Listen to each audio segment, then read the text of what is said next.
एक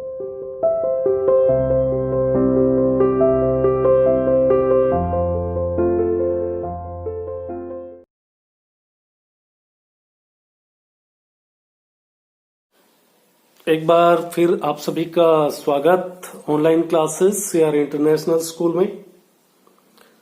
आज से हम आपका पॉलिटिकल साइंस स्टार्ट करने जा रहे हैं और पॉलिटिकल साइंस का ये बुक है,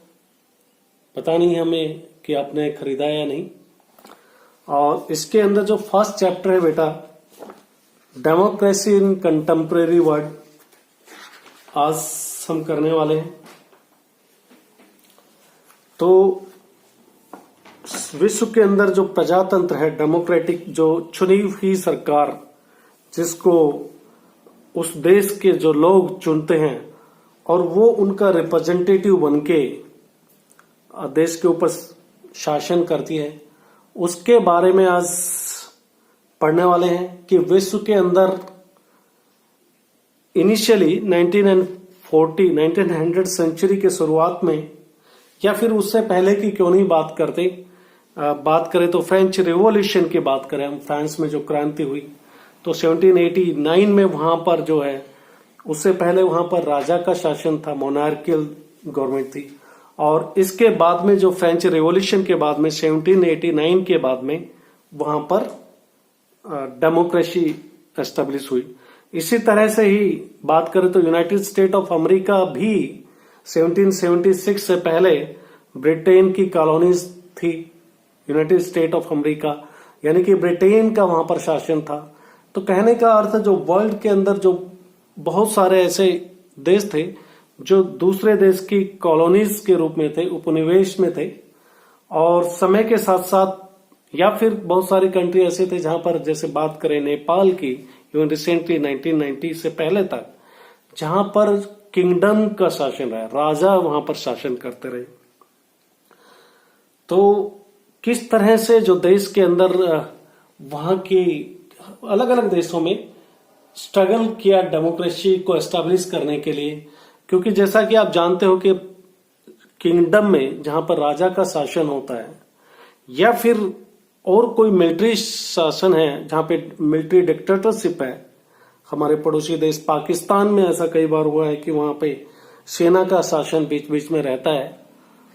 तो इस तरह के जो देश है जहां पे राजा का शासन है या फिर मिलिट्री डिक्टेटरशिप है या फिर कोई कम्युनिस्ट कंट्री है, यहां पर जो पब्लिक के पास में इतने फंडामेंटल राइट्स नहीं है, ना वो जो सरकार है वहां पर चुनी हुई सरकार होती है, और ऑब्वियसली जिसको आपने चुनकर नहीं भेजा वो आपका कैसे ख्याल रखेगी। तो तरह तरह के अत्याचार वहां के लोगों के ऊपर होते हैं जिस देश में डेमोक्रेटिक कंट्री जो नहीं है। इसी तरह से ही हम आज डिस्कस करने वाले हैं। पहले दो कंट्री की बात करेंगे आज के इस टॉपिक में, उसमें से एक को ही ले लेते हैं और वो होगा अपने चिली देश के बारे में बात करेंगे, जो साउथ अमेरिका के अंदर एक देश है चिली।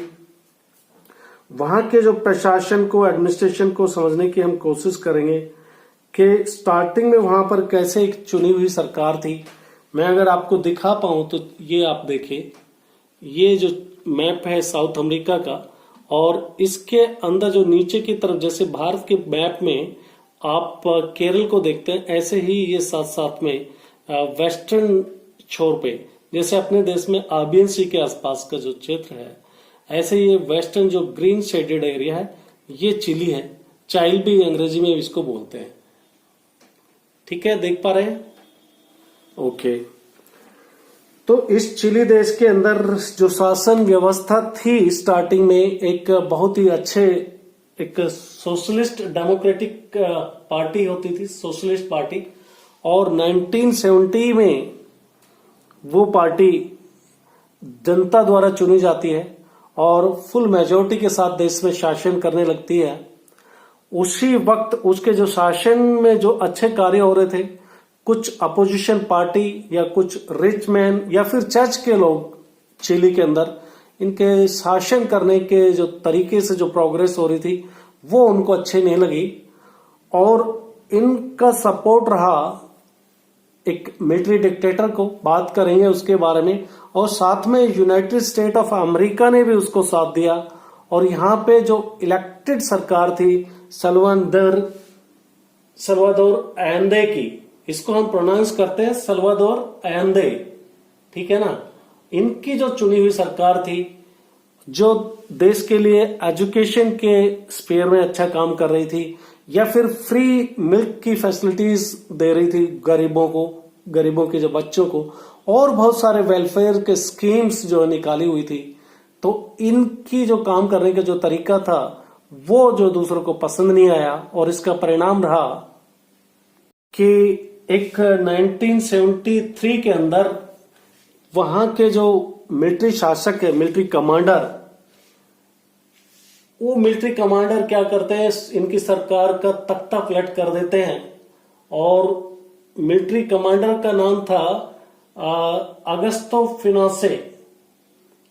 इसको बोलेंगे जनरल अगस्तो पिनोशे। ये एक तख्ता पलट करते हैं, वहां की सरकार को पद से हटा देते हैं, राष्ट्रपति को उनके घर के अंदर अरेस्ट कर लिया जाता है, डिफेंस मिनिस्टर को जो अरेस्ट कर लेते हैं, और राष्ट्रपति को कहा जाता है कि आप अपने पद से हट जाइए और या फिर इस देश से छोड़ दीजिए। देश को छोड़ के देश निकाला देना चाहते थे। उनके मना करने के बाद और पूरे बम के साथ राष्ट्रपति का जो रहने की जगह थी उसमें बम ब्लास्ट करके और उसी में उनकी मृत्यु हो जाती है। तो इस तरह से देश के अंदर, चिली के अंदर, चाइल जिसको आप बोल सकते हैं, एक चुनी हुई सरकार जो देश के अंदर वेलफेयर के काम कर रही थी, उनको जो मिलिट्री डिक्टेटरशिप है जनरल अगस्तो पिनोशे, वो उनको हटा के एक तरफ रख देते हैं चुनी हुई सरकार को, और अगले 17 सालों तक, 17 ईयर्स तक उनका शासन वहां पर चलता है। ये जो तख्ता पलट किया, मिलिट्री कू बोलते हैं इसको, जो सरकार को, अगर चुनी हुई सरकार को सेना हटाकर अपना शासन कर लेती है तो मिलिट्री कू के नाम से उसको पुकारते हैं। ये 11 सितंबर 1973 की इंसिडेंट है, और गवर्नमेंट को हटाकर मिलिट्री डिक्टेटरशिप का शासन आ जाता है, और इसको जो लीड करने वाले थे जनरल अगस्तो पिनोशे। अब ये लगातार जो है 17 ईयर्स तक उस देश में शासन के अंदर बने रहते हैं, और इनका शासन काफी अत्याचारी शासन है। लोगों की वेलफेयर बिल्कुल खत्म हो जाते हैं, कोई अच्छी स्कीम्स नहीं है, और जो भी इनके विरोधी हैं सबको पकड़कर जेल में डाला जाता है। और जिन लोगों ने भी जो सरकार, चुनी हुई सरकार थी सल्वादोर अयंदे की, उसको जो मिलिट्री के अंदर जो ऐसे लोग थे जिन्होंने सपोर्ट किया था, उनको जेल में डाल दिया जाता है। और उसी में से एक जो एल्बर्ट बेचलेट है, जो उनके एयरफोर्स के कमांडर थे, वो इनका साथ नहीं देते हैं। उनको, उनकी वाइफ को और उनकी बिटिया को, मिशेल बेचलेट नाम है, उनको भी जेल में डाल दिया जाता है। तो इस तरह से इन्होंने अपने जो विरोधी हैं, जिन्होंने इनका सपोर्ट नहीं किया, उनको सबको कड़ी सजा देते हैं। और इनका ये जो शासन करने का तरीका अगले 17 सालों तक चलता रहता है। और फिर इनको लगता है कि काफी साल हो गए मुझे शासन करते हुए, क्यों ना मैं एक रेफरेंडम करा लेता हूं देश के अंदर। रेफरेंडम का मतलब बेटा ये होता है कि देश की जो जनता से पूछा जाता है कि देश की जनता क्या इसके सपोर्ट में है या अगेंस्ट में। उनको लगा कि लोग मेरे से खुश होंगे, और लोग जो भूल नहीं पाए थे, जो डेमोक्रेटिक कंट्री था, जिस देश में प्रजातंत्र था, जहां पर लोगों की एजुकेशन की फैसिलिटीज थी, फ्री बच्चों को दूध पिलाया जा रहा था, दूध की डिस्ट्रीब्यूशन हो रहा था, ये सारी बातें उन सबको, उस देश के लोगों को याद थी। और जैसे ही रेफरेंडम हुआ, उनसे उनके ओपिनियन को पूछा गया, सभी ने इनके अगेंस्ट में वोट डाला, और इनका वहीं से पहले इनका जो सरकार से बेदखल कर दिया जाता है, और उसके बाद में सरकार से निकलने के बाद में मिलिट्री से भी इनको एलिमिनेट कर दिया जाता है। तो इस तरह से कैसे एक डेमोक्रेटिकली इलेक्टेड जो सरकार है उसको गिराकर एक डिक्टेटरशिप बैठ जाते हैं जो 17 इयर्स तक शासन करते हैं। 1988 में रेफरेंडम होता है और इसके बाद में 1988 के बाद में और दूसरी शासन करती रहती हैं सरकारें, और फिर जो बदलाव आए उसका परिणाम ये रहा कि वो जो लड़की है मिशेल बेचलेट की मैं बात कर रहा हूं, जो कि एक मिलिट्री कमांडर के इनके जो डिक्टेटर्स थे अगस्तो पिनोशे, इन्हीं के जो साथी थे जिनको ये बिल्कुल नहीं चाहते थे, उनकी लड़की जो है मिशेल बेचलेट वो वहां की प्रेसिडेंट बनती है और जो देश के अंदर जो सबसे ताकतवर जो रिच इंसान है उसको राष्ट्रपति के चुनाव में हराकर वो देश के शासन की सत्ता संभालती है।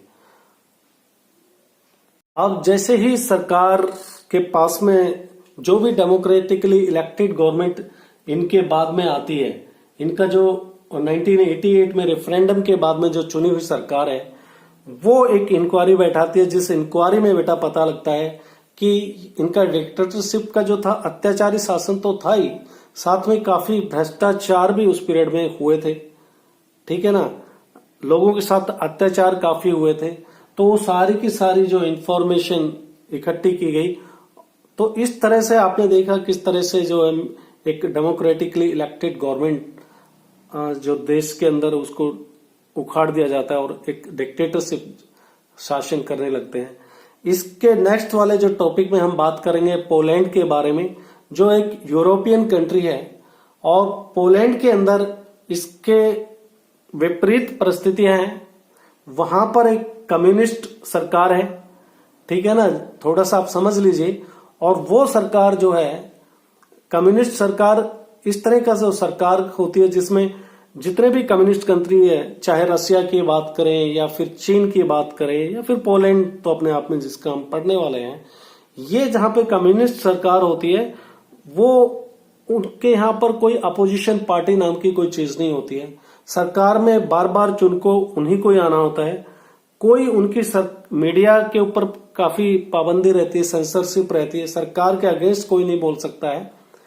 और दूसरे मेजर्स ऐसे लेते हैं कि सरकार, जैसे कि आप राष्ट्रपति का देखें चाइना के अंदर, वो लाइफ भर के लिए राष्ट्रपति बन गए हैं तो चुनाव का कोई मतलब नहीं रह जाता है। ऐसे ही रशिया के अंदर भी आज की यही स्थिति है, वो भी अगले 15 साल के लिए राष्ट्रपति पुतिन नेक्स्ट 15 ईयर्स तक वो बने रहेंगे अपने पद पर। तो इस तरह के जो कम्युनिस्ट कंट्री है उसमें कम्युनिस्ट कंट्री के अंदर जो, जैसे अपने देश में इंडस्ट्रीज के मालिक आप बन सकते हो मेहनत का, लेकिन वहां पर पूरा जो है आप कह सकते हो पूरा जो ओनरशिप है, सभी इंडस्ट्रीज हो या फिर आप फील्ड की बात क्यों ना कर ले, सबके ऊपर ओनरशिप सरकार की होती रहे। तो वो उस तरह के शासन के बारे में, पोलैंड के बारे में बात करेंगे। वहां पे कम्युनिस्ट कैसे शासन कर रहे थे, किस तरह का उनका अत्याचारी शासन था, क्या उसमें कोई चेंजेस आती है, नेक्स्ट टॉपिक में हम ये देखने वाले हैं। इसी के साथ ये आज का टॉपिक हम यहीं पर समाप्त करते हैं। नेक्स्ट टॉपिक के साथ फिर मुलाकात होगी, तब तक के लिए good bye, stay home, stay safe, thank you.